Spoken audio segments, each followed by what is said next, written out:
Nós vamos falar sobre um livro muito interessante que está sendo lançado, viu, Agostinho? Que conta a história da publicidade no Brasil no seu início, lá para os idos de 1808. O autor desse livro é o Geraldo Alonso Filho, publicitário, formado em arquitetura e urbanismo, também em publicidade, tem uma longa carreira no ramo da publicidade no Brasil e vai contar agora no livro e para os ouvintes da Rádio Bandeirantes um pouquinho da história da publicidade no Brasil. O que será que se anunciava? Lá em 1808, quando veio a família real ao Brasil, o livro conta a história da publicidade entre 1808 e 1918. Geraldo, bom dia, seja bem-vindo aqui à Rádio Bandeirantes. Bom dia, Thaís, é um prazer estar com vocês nessa manhã para contar um pouquinho da história da publicidade, os 110 primeiros anos da publicidade no Brasil. Tá valendo, Geraldo. Bom dia para você, obrigado por atender o nosso convite. Você marca o início da publicidade nesse seu livro com a chegada da primeira máquina tipográfica, ainda durante o período da família real aqui no Brasil, né, Geraldo? Sim, exatamente. Até 1808, como todos sabem, o Brasil foi descoberto em 1500, né, pelos portugueses, e até 1808, por medo de alguma revolução aqui no Brasil e pela independência, os portugueses proibiam qualquer tipo de impressão no país. Tudo que havia impresso para ser lido ou era importado, livros e jornais, etc., ou eram manuscritos. A família real, Dom João, fugindo de Napoleão, traz a primeira tipografia para o Brasil, e aí, em 1808, ou seja, depois de 308 anos, é criada a imprensa real no Rio de Janeiro. E aí começam os primeiros anúncios. Registre-se que, nesse período, não foi só a família imperial que veio, mas toda a corte portuguesa. São milhares de pessoas, toda a corte, a ordem de 15 mil pessoas, vieram para o Rio de Janeiro. Com isso, Portugal conseguiu manter o famoso Reino Unido de Brasil, Portugal e Algarve.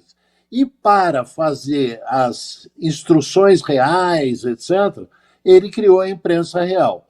E o jornal, a Gazeta do Rio, começava a ter os anúncios, particularmente classificados. E o primeiro anúncio que sai classificado no Brasil é a procura de uma casa. Claro, o Rio de Janeiro não estava preparado para receber aquela população adicional, e os anúncios classificados de procura de casa, vende-se escravos, etc., eram os primeiros anúncios tipográficos desse período. O Geraldo Alonso Filho é publicitário, está conosco ao vivo agora aqui na Rádio Bandeirantes, autor do livro Publicidade Brasileira, os primeiros 110 anos, que será lançado agora, essa semana, no dia 8 de dezembro, no Instituto Tomi Otaki. Eu imagino, Geraldo, que você deve ter se deparado nessa pesquisa com alguns anúncios muito curiosos, alguns que hoje jamais caberiam, não é? E alguns também que podem ter sido ali precursores do que a gente vê hoje na publicidade. O que você viu de mais interessante nessa pesquisa longa que você fez sobre o início da publicidade no Brasil? Foram mais de 2 anos de pesquisa, consultando, folheando o maior acervo, que é da Biblioteca Digital Nacional, a base do trabalho, mas eu pesquisei muitos anúncios em vários acervos. E eu diria que, ousadamente, em cada capítulo que se divide o livro é dividido em períodos históricos do Brasil. O período joanino, depois o Primeiro Império, o Império de Dom Pedro, o Segundo Império, né, Dom Pedro II, um capítulo da alteração da mudança do século, das grandes exposições internacionais, o novo século e, por fim, as primeiras agências de publicidade. E eu diria que é interessante destacar que a publicidade brasileira teve duas influências importantes nesses 110 anos. A primeira foi dos franceses. Os franceses, particularmente por estímulo de Dom Pedro e fugindo de Napoleão, lembrando que Napoleão queria invadir Portugal e é por isso que a família vem para o Brasil, muitos franceses vêm para o Brasil e com eles trazem a tecnologia da impressão, a tecnologia da litografia. Então esse período até 1900 é muito marcado não só pela missão francesa, que é conhecida com Debré desenhando os hábitos do Rio de Janeiro, mas também pela técnica e consequentes anúncios, vamos dizer, oriundos da cultura francesa no Rio de Janeiro. O segundo período, que é o início do século até 1918, é muito influenciado pelos italianos. A Itália, por mais que os italianos não gostem que eu diga isso, sofria um período de grande pobreza, tá? E houve muita imigração dos italianos, particularmente para o Rio e para São Paulo, em função da mão de obra, né? E junto com esses imigrantes vieram grandes artistas italianos que influenciaram a publicidade brasileira nesse período. Nós estamos conversando com Geraldo Alonso Filho, que é escritor e publicitário, está lançando o livro sobre publicidade no Brasil, a publicidade brasileira, os primeiros 110 anos. Ô Geraldo, a gente está na época da Copa do Mundo, né? E se costuma dizer, já foi mais verdade isso, que o Brasil é o país do futebol, mas ainda a gente vai bem. Tá bem na fita. Mas dizem também que o Brasil, para publicidade, também está entre os líderes aí, já faz algum tempo. É isso mesmo, Geraldo? Quando é que surgiu essa vocação do Brasil para publicidade? Sem dúvida nenhuma, o Brasil, e eu digo isso na introdução do meu livro, o Brasil é muito bem visto e sai, em geral, vitorioso dos grandes certames, concursos de criatividade. Todavia, essa história que eu trago nesse livro é muito pouco conhecida. Mas o último capítulo eu digo que é essa história que foi a base para um futuro promissor. Ou seja, a publicidade brasileira, que é hoje vitoriosa, é ainda muito pouco conhecida nesse primórdio dos 110 primeiros anos. Para você ter uma ideia, uma das descobertas minhas é que o maior artista desse país, Di Cavalcanti, fez um anúncio que está no livro para um tratamento de doença da mulher, né? Então essa é uma descoberta fantástica, porque os grandes artistas em geral eram pobres e usavam o serviço da publicidade para ganhar o seu dinheirinho extra. Geraldo, estou curiosa para saber o que se anunciava nesse período que você estudou e documenta no seu livro Publicidade Brasileira, os primeiros 100 anos. Se a gente olha hoje para a publicidade aberta, tem muito varejo, muito indústria, tem banco, serviço financeiro. E aí tem as grandes datas que movimentam também o mercado, Natal, Dia das Mães, Dia dos Namorados, enfim. O que se anunciava nessa época, entre 1808 e 1918, e com quem a publicidade queria falar naquele momento? Veja, primeiro as datas promocionais não eram usadas nesse período. Raríssimas exceções. O que se anunciava? Dentista. É impressionante o volume de publicidade extremamente criativa dos dentistas. No livro há pelo menos 3 ou 4 fantásticos anúncios de dentista. taillers, costureiras e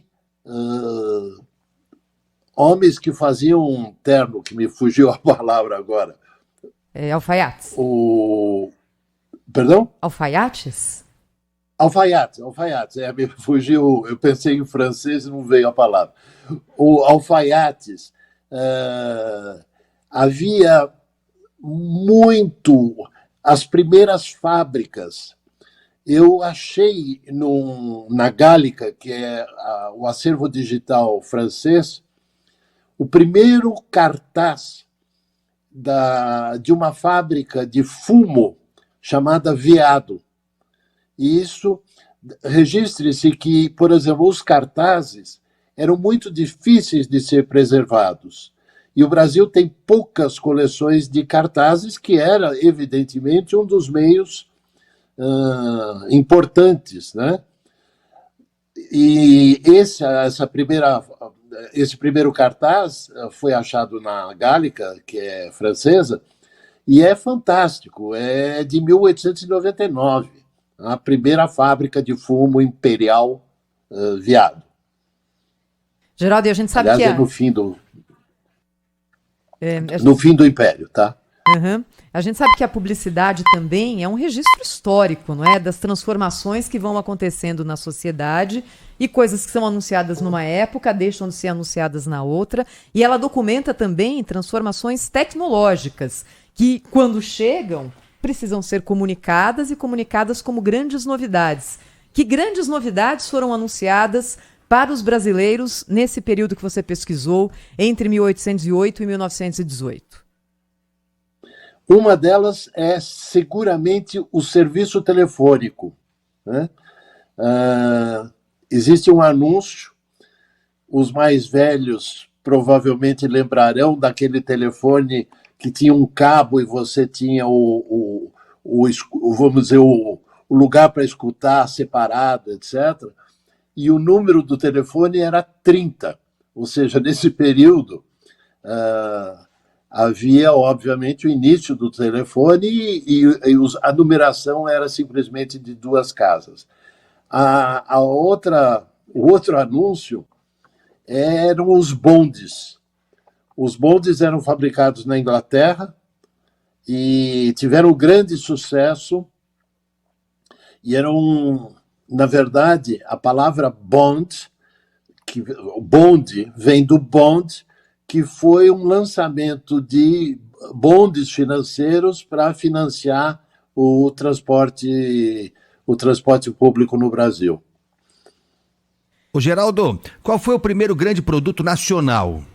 Produto Brazuca anunciado aqui. Bom, grande. Não me lembro. Não lembra? Eu pesquisei, deixa eu me dar 2... Eu acho que cerveja. Olha. Cerveja Imperial. Cerveja de Petrópolis. 1850, se não me falha a memória. A data não é precisa, pelo amor de Deus, hein? Não, mas olha, importante mas cerveja foi um grande anunciante. E continua sendo, né? Continua sendo, óbvio. E há uma simultaneidade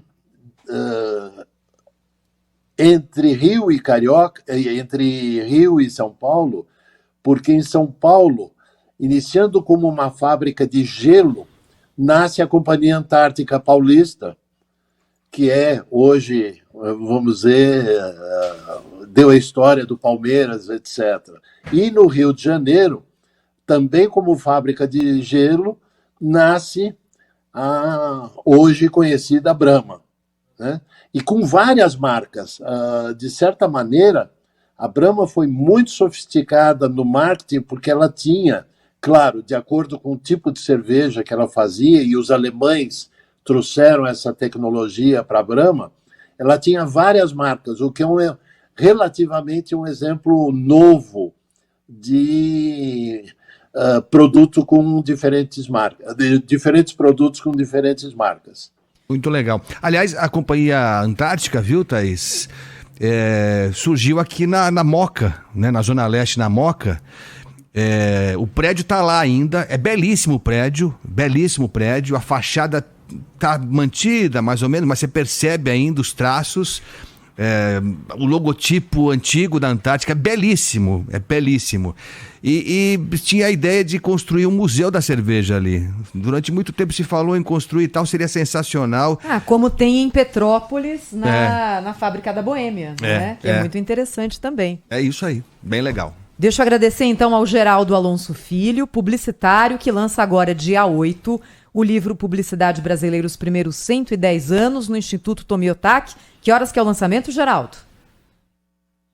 Começa às 19h30 e eu espero ir até, junto com o lançamento do livro, haverá uma exposição inédita com 21 anúncios nunca antes divulgados no Brasil, tá? E a exposição é só esse dia, tá? Muito bom. Fica o convite, então, aqui para o ouvinte da Rádio Bandeirantes. Obrigada, viu, Geraldo? Bom fim de semana para você. Eu que agradeço a você, Thaís, ao Agostinho. Valeu. Um bom dia e bom jornal e bom jogo para nós da Coreia. Opa, batendo aqui na madeira, viu, Geraldo? Obrigado, um abraço, hein?